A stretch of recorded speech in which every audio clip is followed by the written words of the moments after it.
রাষ্ট্রকে এমন ব্যবস্থা করতে হবে, কেউ যদি এখানে ফুটপাতে একটু বাদাম বিক্রি করে, চানাচুর বিক্রি করে, সে নিরাপদে বিক্রি করতে পারবে, তার কাছে সে কেউ চান্দা দাবি করবে না। কিন্তু যারা রক্ষক, এগুলো মানুষের নিরাপত্তা দেওয়ার কথা, তারাই চান্দাবাদ। এই দেশের জামাত ইসলামী ছাড়া আর যারা এই পর্যন্ত রাষ্ট্র ক্ষমতায় গিয়েছে, রাজনৈতিক দল, তাদের নেতা কর্মীরা চান্দার ঊর্ধ্বে থাকতে পারে, ঠিক, দুর্নীতির ঊর্ধ্বে থাকতে পারে না। তো রক্ষকে যদি বক্ষক হয়, তাহলে কি হইতে পারে? যা হবার তাই হচ্ছে। তারপরে প্রশাসনিক যারা, একটা পুলিশের এসআই থেকে শুরু করে সাম এক্সেপশন, কিছু যে ব্যতিক্রম নাই তা নাই, একেবারে রাষ্ট্রের প্রত্যেকটা স্তরে যারা দায়িত্ব পালন করছে, তারা দুর্নীতির সাথে, ঘুষ ছাড়া কোনো কাজ নেই। সুদ, ঘুষ, মদ, জুয়া, হাউজি তথা মানুষের জীবনকে দুর্বিষহ করে তুলে এমন সকল কাজ রাষ্ট্র এবং সরকার এবং রাজনৈতিক দল মিলে, মনে হয় যেন রাষ্ট্র, সরকার, রাজনৈতিক দল এগুলো জনগণের বিপক্ষের একটা ব্যাপার। জনগণ এক পক্ষে, আর প্রশাসন, রাজনৈতিক দল এরা হইল আরেক পক্ষ। ওই পক্ষের কাজই হইল সে তার নিজের, তার পরিবারের, তার বউ, তার শালী, তার শালা, তার আত্মীয় স্বজন, এগুলোকে সে পোষণ করবে। আর আমরা জনগণ আরেকটা পক্ষ, আমরা বঞ্চিত। এই যে রাষ্ট্রের মধ্যে একটা বৈষম্যমূলক অবস্থা তৈরি করা হয়েছে, এটা যদি দূর করতে হয়, এই খোলা আকাশের নিচে আল্লাহকে সাক্ষী রেখে বলছি, বিদ্যমান ক্ষমতায় যাওয়ার সম্ভাবনা আছে যে দুইটা দলের মধ্যে, এটা জামাত ইসলামী ছাড়া অপর পক্ষের পক্ষে এটা কোনোদিন সম্ভব হবে না। জামাত ইসলামী একমাত্র দল যার হাত ক্লিন। জামাত কোনো দুর্নীতির কোনো কারবার জামাতে নাই, ঘুষ লেনদেনের কোনো কারবার জামাতে নাই, এবং জামাতের লোকেরা কোনোদিন কোনো মানুষের একটা হোটেলে এক কাপ চা খেয়ে জোর করে চলে আসছে, পয়সা দেয় নাই। সারা বাংলাদেশের কোটি কোটি জামাতের মধ্যে একজন কেউ দেখাইতে পারে। চান্দা তো দূরের কথা, জামাত ইসলামীর লোকেরা জনদরদি, মানবিক। এই যে ডেউটিন দিচ্ছে, বিদেশ থেকে 3 জন ভাই পাঠাই দিছে যে সেলিম ভাইয়ের মাধ্যমে এটা যেন জনগণের কাছে পৌঁছে যায়। এটা যদি অন্য কোনো দলের নেতার কাছে আসতো, তাহলে সে তার আশপাশের 2-3 জনকে বলতো যে এখানে যদি এক বানের দাম কত, 8,000, তাইলে 10 বানে প্রায় 80,000। বলতো যে তোমরা 30,000 নেও আর আমি 50,000 নিয়ে গেলাম। আর এক বানাই নিয়ে একটা একটা করে সবাই দিয়ে যেত, ছবি তুলে চলে যেত।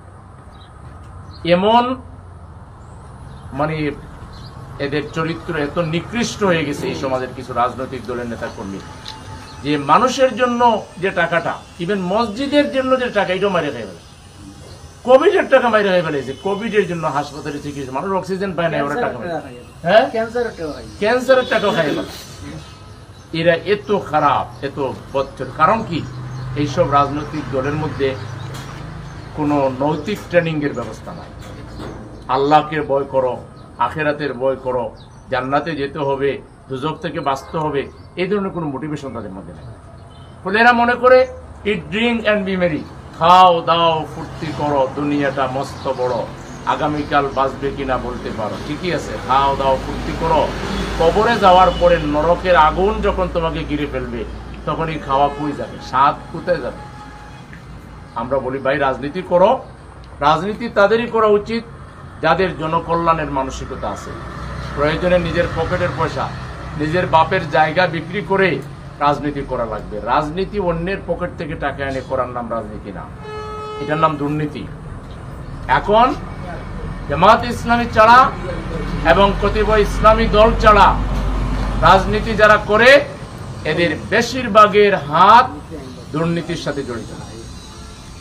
এরা দুর্নীতির মাধ্যমে আয় ইনকাম করে, চাঁদাবাজির মাধ্যমে আয় ইনকাম করে, তারা ক্ষমতায় যেতে চায় আর ক্ষমতায় গিয়ে অবাধ লুটপাট করতে চায়।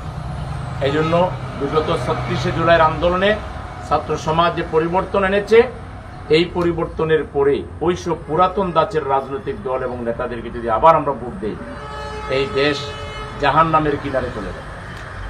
এই জন্য বি কেয়ারফুল। জনগণকে হুঁশিয়ার, দেখতেছেন না কিভাবে গিয়া চান্দা দাবি করতেছে, কিভাবে আলেম সমাজের উপরে হামলা করতেছে, কিভাবে জামাতের অফিসে আগুন দিয়ে দিচ্ছে, কোরআন পুড়িয়ে দিচ্ছে।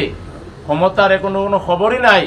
এখনই যদি এত বাহাদুরি, তাইলে এরা ক্ষমতায় গেলে ব্যবসায়ীরা সব দোকান বন্ধ করে বাড়িতে যেতে হবে।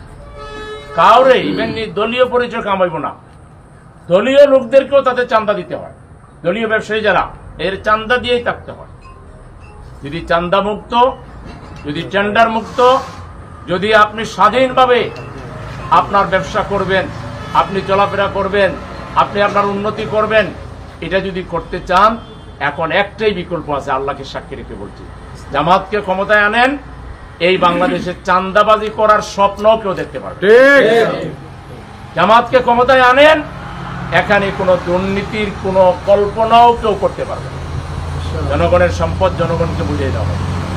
রাস্তাঘাট, ব্রিজ, কালভার্ট, কলকারখানার যে বাজেট, এই বাজেট জনগণের কল্যাণেই জনগণের সাথে পরামর্শ করে পৌঁছে দেওয়া হবে। জামাতের লোকেরা জনগণের পয়সা পকেটে নেবে না।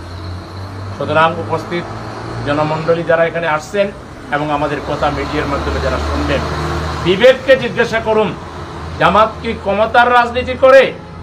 ক্ষমতার রাজনীতি করলে আরো 20 বছর আগে জামাত বাংলাদেশের ক্ষমতায় আসতো। আমরা চাই জনগণ স্বতঃস্ফূর্তভাবে জামাতকে গ্রহণ করুক,